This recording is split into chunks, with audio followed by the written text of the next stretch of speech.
tout le monde, on se retrouve pour une nouvelle vidéo. Alors cette fois-ci ce sera une recette salée. Je vous propose aujourd'hui de préparer des puits. Alors à la viande hachée. Donc on va commencer déjà par faire la farce à la viande hachée. Donc pour ce faire il va nous falloir donc 500 g de viande hachée. Il va nous falloir une carotte, un poivron, un oignon.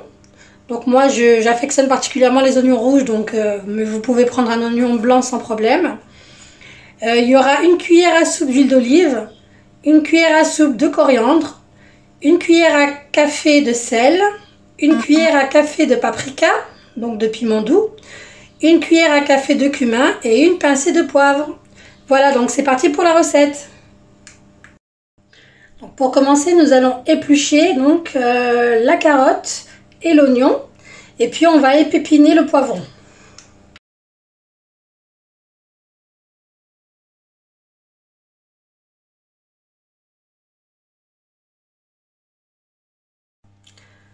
Donc une fois que vous avez épluché donc vos légumes, donc on va commencer donc à les découper. Donc le but étant c'est de les découper en petits morceaux.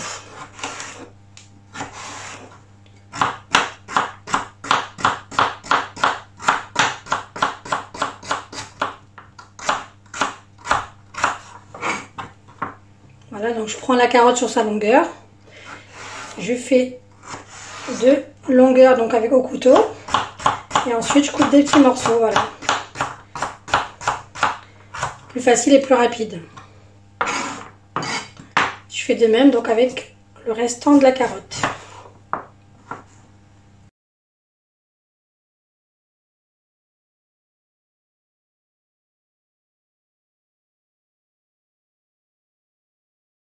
Voilà, donc une fois que vous avez découpé la carotte, donc vous mettez tout ça donc dans une poêle ou un faitout, au choix. Donc dans le récipient, vous comptez faire revenir donc de la viande et les légumes. Donc pour moi en l'occurrence, ça sera une poêle. Voilà.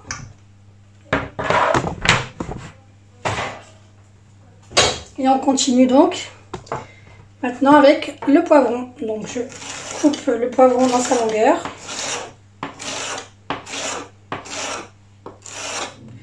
Voilà, et ensuite je viens découper donc des petits morceaux.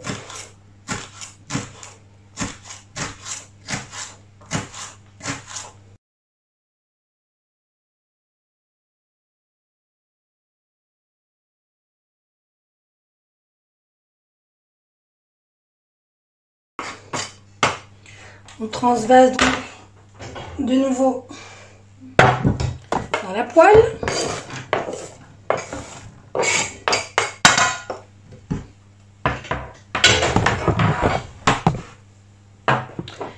Et maintenant, l'oignon. Vous avez vu, j'ai pris un gros oignon.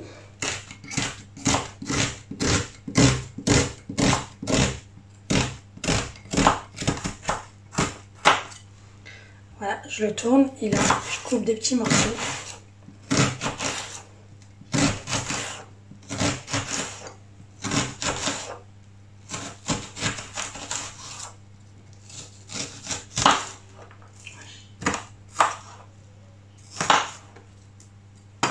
Voilà, vous avez vu, ça fait des petits morceaux d'oignon. Pareil, dans la poêle.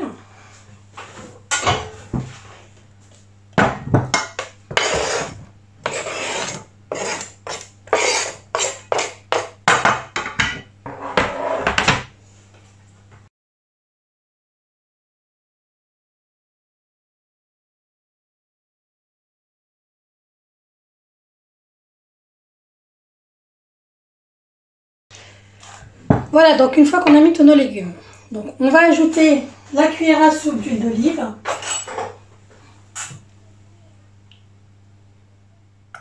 Voilà.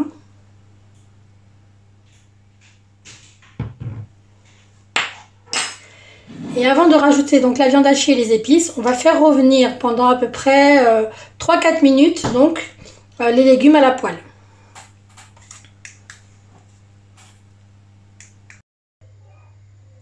Voilà, donc j'ai placé ma poêle sur le feu, donc à feu moyen.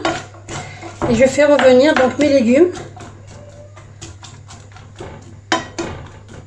pendant quelques minutes. Voilà. N'hésitez pas à remuer avec une cuillère en bois. Donc, au bout de 3 minutes, d'accord, on va ajouter l'équivalent d'une cuillère à soupe d'eau. Voilà. Et on va laisser revenir encore 2 minutes.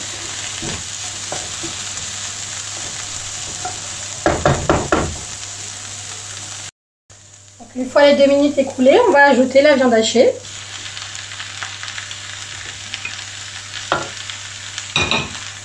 Donc, les épices. Donc, je rappelle, c'était donc paprika, sel, cumin et la pincée de sel. La pincée de poivre, pardon.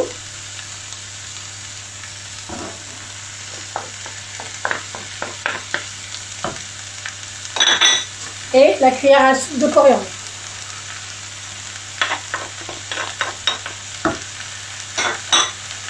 Voilà, donc je remue, je mélange pour imprégner les épices en légumes également.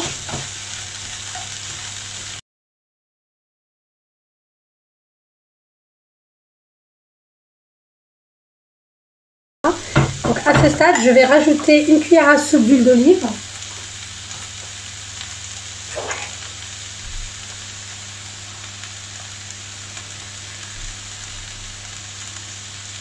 Voilà.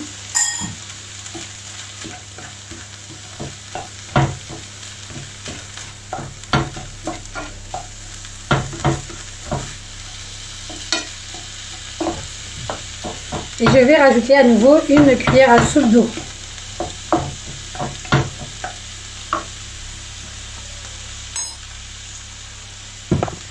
Voilà.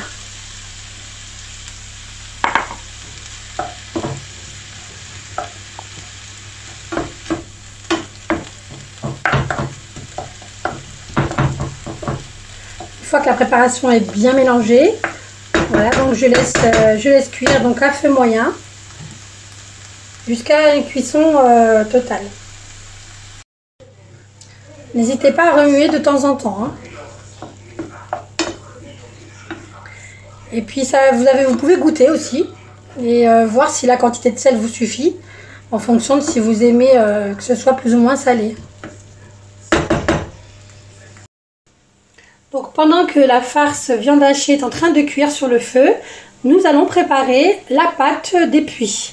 Donc pour ce faire, il va nous falloir 375 g de farine, une cuillère à café de sel, 10 g de levure sèche. Vous pouvez également prendre de la levure fraîche, donc il faudra doubler les quantités dans ce cas-là. Il y aura 225 ml de lait tiède. Puis il y aura 60 g de beurre et 20 g de sucre. En ce qui concerne le lait, donc le lait, vous le faites tiédir si vous n'avez pas de Thermomix. Donc vous le faites tiédir et vous mélangez la préparation. Moi je vais vous montrer la méthode Thermomix, mais vous pouvez aussi le faire sans robot Thermomix, dans n'importe quel robot pétrin ou même manuellement. Voilà, pour commencer, donc moi je vais déjà faire tiédir mon lait et faire un petit levain donc avec ma levure. Donc je mets ma levure et le sucre en poudre. Et je vais ajouter également le lait. Voilà. Donc au Thermomix, vous faites le levain pendant 2 minutes à 37 degrés, vitesse 2. Si vous n'avez pas de Thermomix, donc vous faites tiédir donc votre lait et vous mettez dans le lait donc votre levure avec le sucre et vous touillez et vous laissez reposer quelques minutes. Voilà. Quand je dis quelques minutes, à peu près 5 minutes suffira. Et ensuite, on ajoute le reste des ingrédients. Donc, je mets le couvercle et je programme 2 minutes 37 degrés, vitesse 2.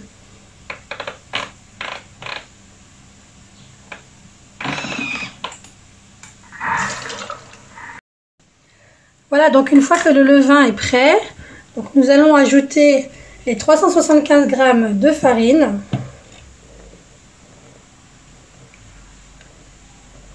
Voilà, n'en mettez pas à côté comme moi, hein.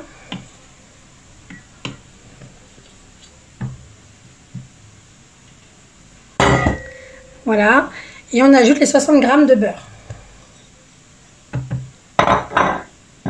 Donc là, dans votre robot pétrin, quel qu'il soit. Donc vous pétrissez pendant 5 minutes. Voilà, sinon vous la travaillez à la main de manière à avoir ensuite une consistance vraiment très souple, très lisse, mais pas collante du tout. Donc après, en fonction donc des farines, il faudra plus ou moins ajouter de la farine ou alors ajouter un peu de lait pour avoir cette bonne consistance que je vous montrerai à la fin. Donc 5 minutes, pétrin.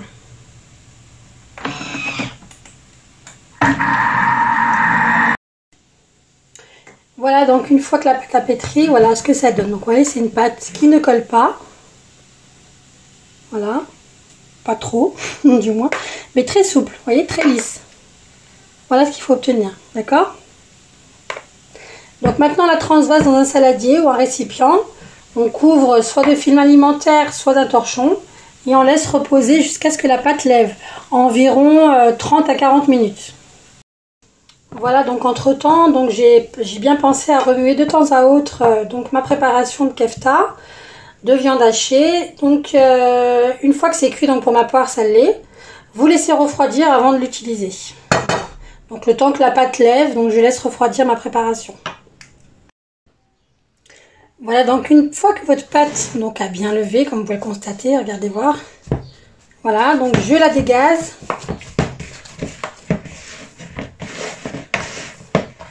Voilà, donc je forme une boule. Et je vais aller la placer donc sur mon plan de travail que je vais au préalable fariner légèrement. Voilà, donc vous préparez donc un petit récipient avec de la farine pour pouvoir la travailler.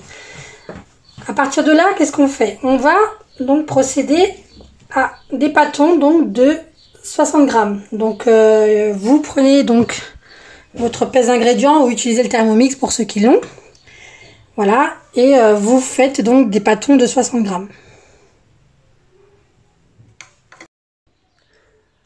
Voilà, donc une fois qu'on a fait les pâtons, donc là j'ai pu en obtenir une douzaine.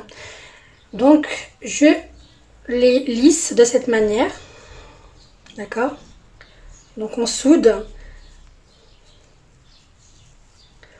Voilà, afin d'obtenir une jolie boule, donc bien lisse. Voilà. Je la pose donc sur mon plateau. Donc je voulais vous parler de mon plateau rapidement. Donc j'utilise le plateau donc perforé, voilà, de chez Guy de Marle. Franchement, c'est le top pour faire la cuisson de tout ce qui est pâtes, brioche, etc. Même pour les macarons. Donc il y a la chaleur qui s'introduit directement à travers la plaque et franchement le résultat il est optimum. Donc vraiment je vous le recommande. Voilà. Et ensuite vous posez soit donc par-dessus du papier sulfurisé, soit donc un cile-pâte comme le mien. Voilà, donc moi j'ai utilisé ceux de mes macarons, mais bon, n'importe quel cile-pâte fera l'affaire. Il faut que ce soit un cile-pâte donc qui aille bien au four. Voilà, donc je continue donc à souder mes boules. Voilà, et obtenir des pâtons bien lisses et bien ronds. Voilà, et j'essaie de les espacer les uns les autres.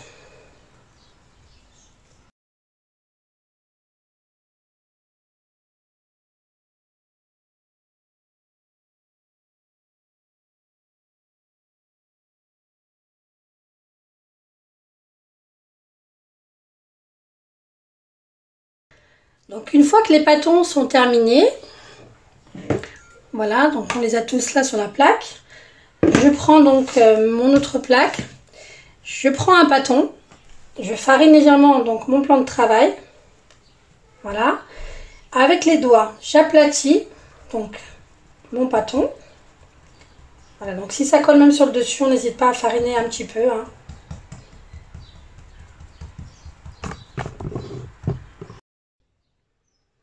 Une fois que c'est étalé, donc je vais mettre une petite couche donc, de fromage râpé, donc au centre, comme vous le voyez. Et ensuite, donc je vais refermer le tout en prenant soin de bien souder les bords. Très très important. Voilà. D'accord. Voilà. Et là, donc, je soude bien comme il faut. C'est très important pour pas que ça ouvre.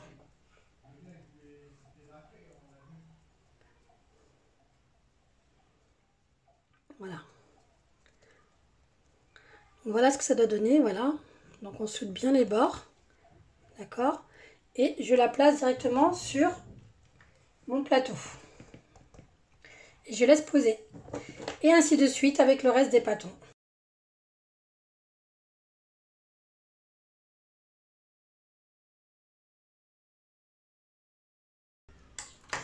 Voilà, donc une fois que c'est terminé, que vous avez donc inséré le fromage râpé à l'intérieur des pâtons, donc on va récupérer donc un verre, si vous avez un verre, donc avec un bourron, comme celui-là par exemple. Je le trempe dans un peu de farine, pour pas que ça colle, d'accord? Et je vais aller foncer donc mes pâtons, de façon à obtenir un creux au milieu. Voilà. Vous voyez? Donc je fais la même chose avec tous les pâtons. Voilà.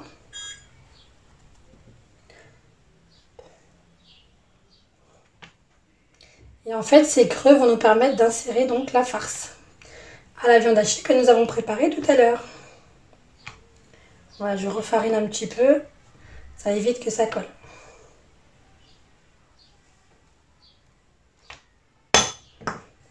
Voilà, donc j'ai mon premier plateau.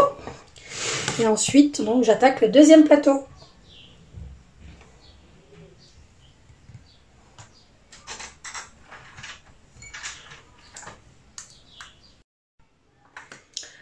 Voilà, donc une fois que l'on a préparé nos puits, on les met de côté.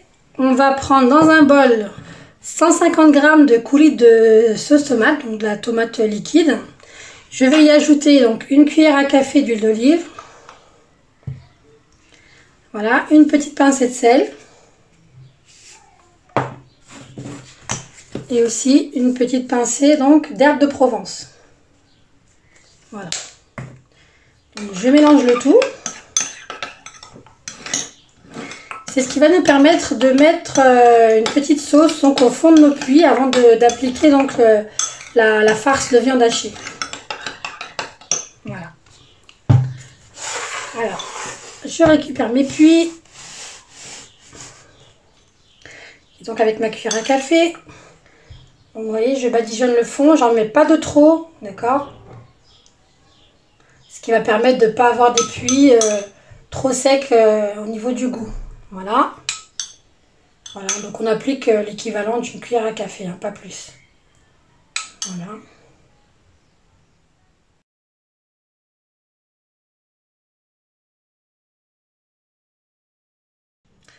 Voilà, donc une fois que c'est fait, je vais commencer donc à remplir mes puits avec la farce de viande hachée et de légumes.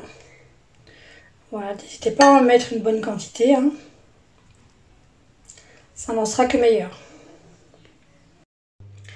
Donc maintenant, une fois que vous avez farci vos puits, donc vous prenez un œuf que vous mettez dans un bol, donc vous le battez et on va l'utiliser pour l'appliquer sur la pâte, donc tous les contours, donc ce qui permettront une jolie dorure sur les puits. Voilà, donc on a appliqué le jaune d'œuf et ensuite j'ai préparé donc dans un récipient des graines de sésame et je vais les saupoudrer comme ça légèrement sur le pourtour du puits. Voilà, ça va donner un petit goût à la brioche. Et une petite décoration aussi. Voilà, donc une fois avoir appliqué les graines de sésame, donc j'ai mis une petite couche de fromage râpé par-dessus. Voilà, et nos puits sont prêts à être enfournés. Donc il faut préchauffer le four à 180 degrés. Et voilà, donc laisser la cuisson jusqu'à ce que les puits donc deviennent dorés sur les côtés. Et voilà, nos puits sont prêts, comme vous pouvez le constater. Hyper moelleux. Voilà. Vous avez vu. Voilà, comme dirait une amie à moi, c'est de la pure moellance. Voilà. Donc la recette est terminée. Vous pouvez accompagner ça d'une bonne salade composée. Et voilà, j'espère que la recette vous a plu. N'hésitez pas à m'envoyer vos retours. Likez, partagez, abonnez-vous. Allez voir mon compte Instagram également. Voilà, je vous fais plein de gros bisous et je vous dis à bientôt pour une prochaine recette.